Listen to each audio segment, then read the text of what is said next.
গুরুকুল চ্যানেলে সকল ছাত্রছাত্রীকে স্বাগত। মাধ্যমিক পরীক্ষা আমাদের আসন্ন, আশা করি তোমাদের প্রস্তুতি খুব ভালো চলছে। তো আজকে তোমাদের সামনে আমি যে বিষয়টি নিয়ে আলোচনা করব সেটি হচ্ছে মাধ্যমিক পরীক্ষায় সম্পাদ্যতে কীভাবে তোমরা ফুল মার্কস পাবে। তো এবছর মাধ্যমিক পরীক্ষায় সম্পাদ্যের জন্য যে চ্যাপ্টারটি বা যে অধ্যায়টি খুব ইম্পর্টেন্ট সেটি হচ্ছে মধ্য সমানুপাতি নির্ণয়। তো এখান থেকে মাত্র দুটি প্রবলেম যদি তোমরা খুব ভালোভাবে প্র্যাকটিস করো তাহলে তোমরা মাধ্যমিক পরীক্ষায় একটি প্রবলেম অবশ্যই কমন পাবে। তাহলে আমার সাজেশান, তোমরা এই মধ্য সমানুপাতি নির্ণয় থেকে সমস্যা, যে দুটি সমস্যা আজকে আমি হাতে কলমে তোমাদের করে দেখাবো, সেই প্রবলেম দুটি খুব ভালোভাবে অনুশীলন করো। তাহলে তোমরা মাধ্যমিক পরীক্ষায় অবশ্যই এখান থেকে একটি প্রবলেম করে আসতে পারবে। তো চলো শুরু করা যাক। এবছর মাধ্যমিক পরীক্ষায় মধ্য সমানুপাতি থেকে একটি প্রশ্ন খুব ইম্পর্টেন্ট, এবং সেটা যদি তোমরা করে যাও তাহলে সম্পাদ্য অবশ্যই কমন পাবে। তো এখান থেকে আমাদের দুটো প্রবলেম করিয়েছি। প্রথম প্রবলেমটা আমাদের অলরেডি আলোচনা হয়ে গেছে, তোমরা আমার ডিসক্রিপশন বক্সে যে লিঙ্ক দেওয়া আছে সেখান থেকে দেখে নিও। আজকে আমরা করব হচ্ছে পরবর্তী প্রবলেম। সেটি কি না, জ্যামিতিক উপায়ে √21 মান নির্ণয়। এরকম সংখ্যা আসতে পারে অথবা আসতে পারে কোনো মৌলিক সংখ্যা, যেমন ধরো 21 বদলে আসতে পারে √23। তাহলে √23 যদি আসে বা √19 যদি আসে তাহলে সেক্ষেত্রে আমরা কি করব, সেই সংখ্যাকে আমরা প্রথমে 5 দিয়ে ভাগ করে নেব। 5 দিয়ে ভাগ করলে একটা ভাগফল পাওয়া যাবে। সেক্ষেত্রে আমরা 23কে ভেঙে যেটা লিখবো সেটা হচ্ছে 5 × 4.6। তাহলে যদি কোনো মৌলিক সংখ্যা আসে যেটাকে সরাসরি আমরা ভাঙতে পারবো না, সেক্ষেত্রে আমাদের নিয়ম কি, সংখ্যাটিকে অবশ্যই আমরা 5 দিয়ে ভাগ করে সংখ্যা দুটিকে আমরা গণিত আকারে প্রকাশ করব, এবং তারপরে একই পদ্ধতি অ্যাপ্লাই করে আমরা জ্যামিতিক উপায়ে তার মান নির্ণয় করব। তো দেখো কীভাবে আমরা করি। তাহলে এখানে আমরা দুটো মান পাচ্ছি। কি কি পেয়েছি, একটা পেয়েছি হচ্ছে 21 নিয়ে আমরা আজকে কাজ করছি। তাহলে 21-এর একটা মান পেয়েছি 7 ভেঙে, তাহলে 7 একটা 7 সেন্টিমিটার মাপের একটা সরলরেখা নেব এখানে, এবং অপর মানটি যেটি পেয়েছি সেটি কত না 3। তাহলে এখানে আরেকটা 3 সেন্টিমিটার মাপের আমরা একটা সরলরেখা নেব।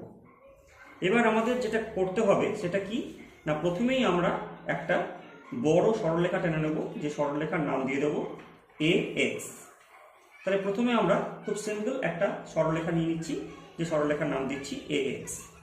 এবার আমাদের যেটা করতে হবে, এই AX সরলরেখা থেকে আমরা একে একে মাপগুলো কেটে নেব।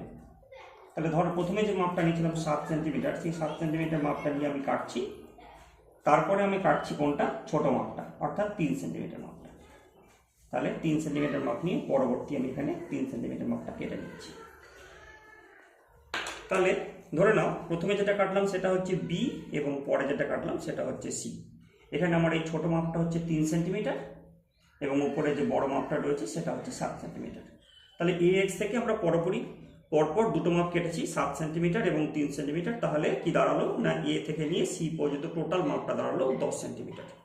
এবার আমরা AC যে মাপটা নিয়ে কাজ করছিলাম, সেই AC-তে অর্ধেকের বেশি মাপ নেব। অর্ধেকের বেশি মাপ নিয়ে A বিন্দুতে বসিয়ে ওপরে একটা বৃত্তচাপ, এবং যথারীতি A বিন্দুতে বসিয়ে নিচে একটা বৃত্তচাপ কাটবো।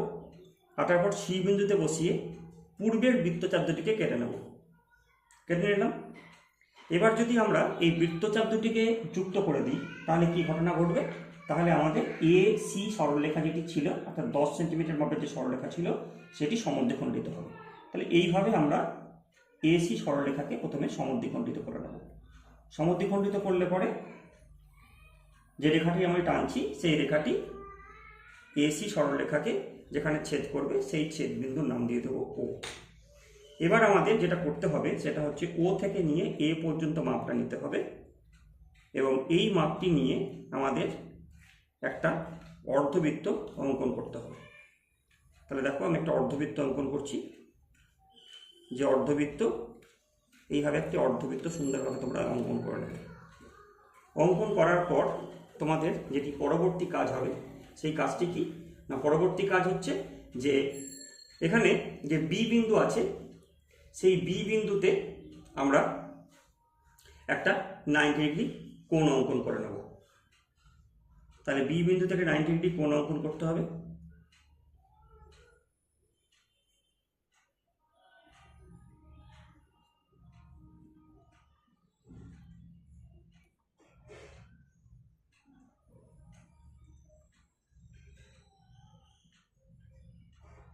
এইভাবে বি বিন্দুতে একটা 90 ডিগ্রি কোণ অঙ্কন করার পর আমরা কি করব না এখানটাতে একটা সরলরেখা টানবো যেটা বি বিন্দু দিয়ে যাবে এবং সেটি অবশ্যই যেন অর্ধবৃত্তকে স্পর্শ করে।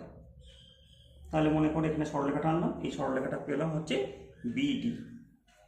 তাহলে কি দাঁড়ালো, এখানে যে বিডি সরলরেখা আমরা পেলাম সেই বিডি সরলরেখাই হচ্ছে আমার উক্ত সরলরেখা। অর্থাৎ এখানে আমরা যেটা লিখতে পারি বিডি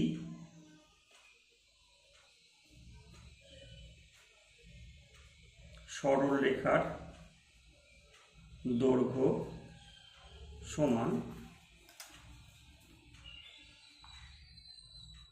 √21। তাহলে এইভাবে আমরা জ্যামিতিক উপায়ে √21-এর মান নির্ণয় করতে পারব। ঠিক আছে, তাহলে এখানে আরেকটা কথা আমরা লিখে দিতে পারো, সেটা হচ্ছে উদ্দিষ্ট, এটা আরও ভালো হবে, উদ্দিষ্ট বিডি সরলরেখার দৈর্ঘ্য সমান √21। আশা করি তোমরা সবাই প্রবলেমটা বুঝতে পেরেছো।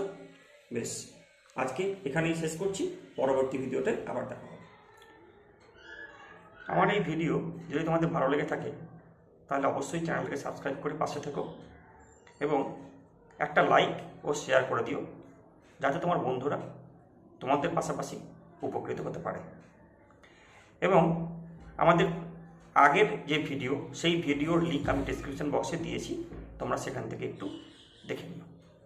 আজকে এতটাই, সবাই ভালো থেকো, ভালোভাবে প্রস্তুতি নাও।